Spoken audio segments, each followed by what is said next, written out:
Today we're gonna wire each other because we're upset and we're annoyed. Mostly him. I'm not touching you. Don't. We're starting with 120 volt AC wire. This is marine grade 12.3, which for all you residential folk out there is the same thing as 12.2 because they count all three of the conductors, your line, your neutral, and your ground in marine wire. It's all stranded, so it'll hold up well over the road, vibrations, all that stuff. What he said. Back here is the where the panel is going to go. So we're going to drop everything down right here and then run out to our various home run locations. This here is a wire. I don't know much about it. It's white. It says marine grade 3Con 12. It's got blue writing on it. It's cool. And we're gonna start here and we're gonna swing and hit some home runs elsewhere. That was awesome. Thanks. Everything will drop down through here because then it'll be close to where this wall is going to be. Yeah.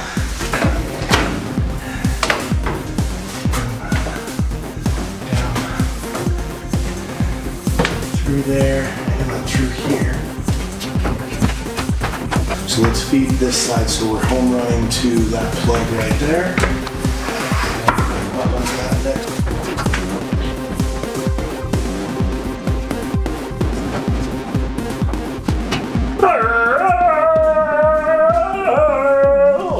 Hi. Well, I am standing in our battery cabinet where all of our home runs are going to drop down a wall that will exist right here and land in our 120 volt AC distribution panel.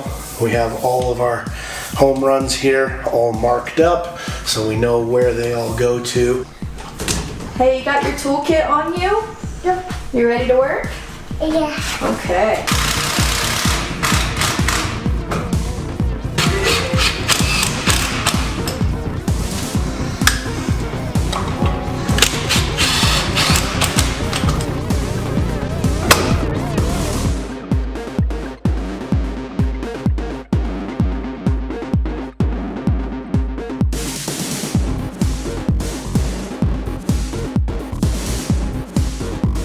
That box is done.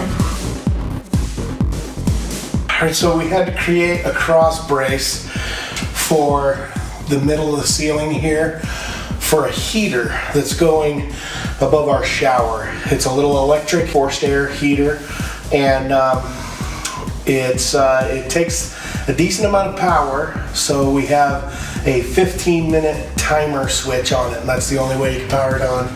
So the hope is that we're not gonna just have it running all the time, but you know, what you gonna do?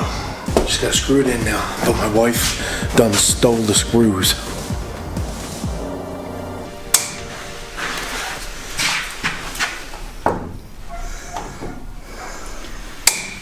Well, it is really exciting to see all of these 120 volt wires in the Bluebell bus.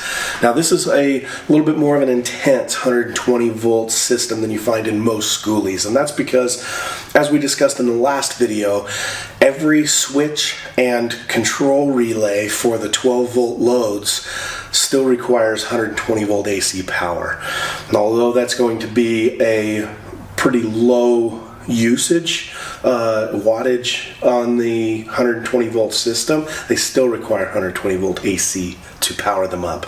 So we have all of these devices that are getting the 120 volt power that normally you would run 12 volt into, put a 12 volt switch and call it good. So we still need to run all of the 12 volt DC out of these locations where the relays are going and up to our 12 volt loads, all of our lighting and things like that. Normally you would have, you know, a few plugs here and there on your 120 volt system and your air conditioning, and that's it. Now I wanted to address some questions that we got on a video that we released for Black Friday, where we did an overview of our entire electrical system, the big components of our electrical system. And those questions center around Tigo Optimizers. Now these units will be mounted on each solar panel of our solar system. We have 10 solar panels, so we'll have 10 Tigo Optimizers. The questions that we've gotten about these units is, what do they do? Not a lot of Skoolies have Tigo optimization on their solar arrays. Typically something that you see more in residential stuff, but it makes sense to me to try it out on the Skoolie. Now, what do these devices do? You can see there is 2 sets of cables with the MC4 connectors on them. One set goes to the panel itself, and the other set is what's used to daisy chain everything together. So typically you would have your MC4 connectors out of your solar panels just connected to the panels adjacent to them. But now the panel itself is getting connected to this, and then this is getting connected to the Tigos next to it. And what that does is it isolates each panel from each other. So if you have a single solar panel, and you can test this if you have one, you can plug into a solar generator or a charge controller, and you can see the actual input coming in watts, and you shade part of that solar panel, you'll see a massive drop in the output of that solar panel. In a typical solar setup, you have an MPPT charge controller and you have a string of solar panels all linked together. If you shade one of those panels, then all of the panels' outputs drops significantly. Essentially, in a string of solar panels, the highest output achievable for any single panel matches the output of the lowest producing panel. Does that make sense? So if you have 400 watt panels and you shade it and it drops to 155 watts, then all of your other 400 watt panels that are in full sun will only be capable of outputting 155 watts. It matches the lowest output panel. With a Tigo Optimizer, it isolates the struggling panel. You still get the 155 watts from your struggling panel, but for your other solar panels, they perform exactly as though the entire array is in full sun. So instead of losing more than half of your entire solar string's output, you only lose the output from that shaded panel. So they use these on fixed structures a lot, on houses where you have roofs that would shade part of the solar array during certain times of the day. Or if there is a vent pipe that comes up out of a roof and shades a particular panel, then they would at least have a Tigo Optimizer on that panel. You don't have to have one on every panel, you just have to have them on the panels that are frequently shaded. On a bus, if you're wanting to park anywhere where there are trees nearby or anything that might shade part of your bus, it makes sense to have these on every panel. In addition, this unit offers monitoring, which allows you to see what each panel's productivity is.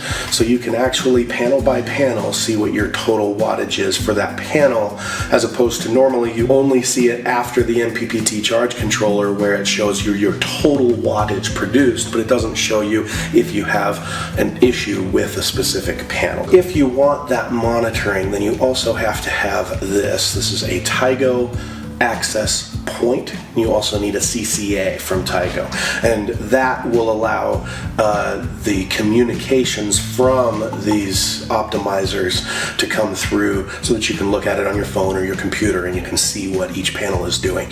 You could just plug in an optimizer to each panel and it'll just do its thing. You don't have to set them up or do anything. You just plug them in and they work. Now, in addition to the situations where you might be parking in partial shade, there are other circumstances where using Tigo optimization makes a lot of sense. Now let's take a look at some other rigs and see how Tigo could tie into them. First bus we're going to take a look at is this one. And you can see that the panels are mounted along the school bus and they are angled away from each other. So their optimal angle of solar input is opposing each other.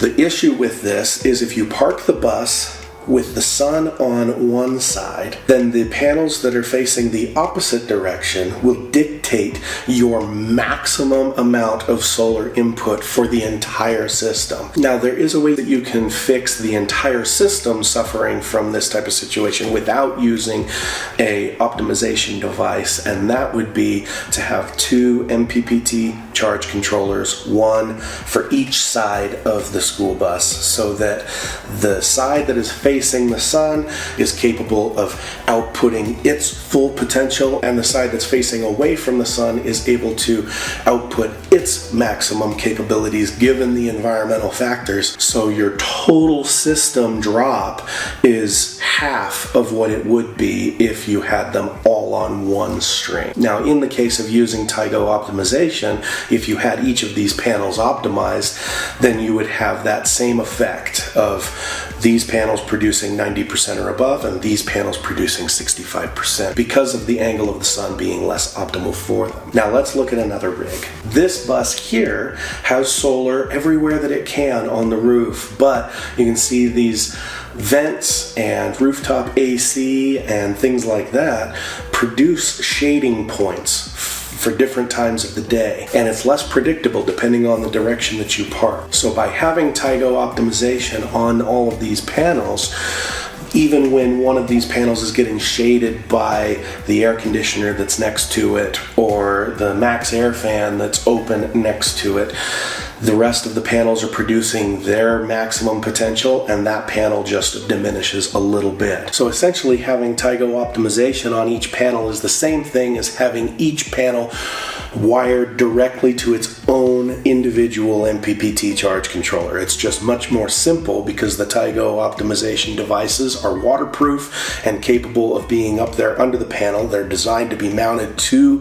the rails or to the panels themselves and optimize each panel individually. On paper, it makes a lot of sense to use these Tigo Optimization devices, and I'm really looking forward to having these on the Skoolie so that I can see in real world how much of a difference it really makes. And then although it's not required, we are also going to be using the monitoring system as well with this so that we can really collect some information and data and share it with you guys to see how much it makes sense for your rigs. The best thing about these Tigo devices is that it's retrofittable. You can install these on panels that are already existing on your rig and optimize your entire setup. Now, we purchased these Tigo devices from Sigature Solar, and they are our go-to supplier for all of our solar and electrical component needs. Now, there were some other questions on our electrical overview video of why we are using Sigature Solar.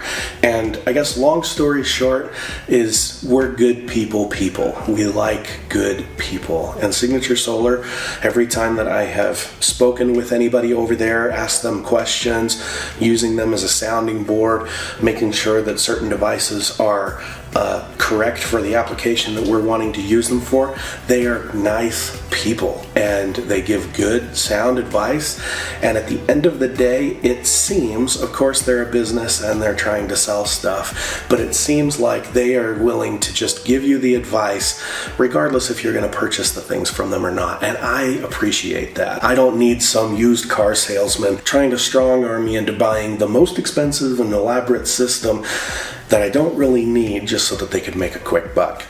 Now, in addition to the customer service, which is above and beyond top-notch, next level, they also have such a wide selection in products that they offer and in assistance that they can provide on those devices. So if you like Victron stuff and you want to install Victron in your rig, they have that. And they have knowledgeable people who can walk you through exactly what components you need to achieve your goals. If you want to use one of those all-in-one battery-included solar generator style systems, they have that as well. If you like EG4 or Anchor or Grow Watt or the blue stuff, the Victron components, or Canadian Solar, Duracell, any of those guys. At the end of the day, it doesn't matter what type of system you want. If you want a 120 volt centered system, if you want a solar or shore power, or if you want 12, 24, or 48 volts, Sigature Solar's got your back on all of it. So I just encourage you to check them out. We do have an affiliate link with them, and I will put it in the tippy top of the description below. So feel free to check them out. It doesn't cost you anything extra if you purchase through that affiliate link. It just helps them to track where the traffic is coming to their site from. It helps us out a ton. See if they have that next component that you're looking at installing in your rig. I'm sure that they do. And if you're not sure, then give them a call. And if your experience is anything like mine, then their super helpful customer service representatives will be more than happy to help you to figure out what you need to make your system work. So that's it for this video. Hopefully answered some of your questions, and if not, then feel free to leave your questions and comments down below. I love interacting with people and answering questions down there, so thank you so much for that. If you're watching this video as it's coming out, it is Christmas Eve. Merry Christmas to everybody. Love y'all. Thank you so much. Can't wait to keep moving forward with the Bluebell Bus.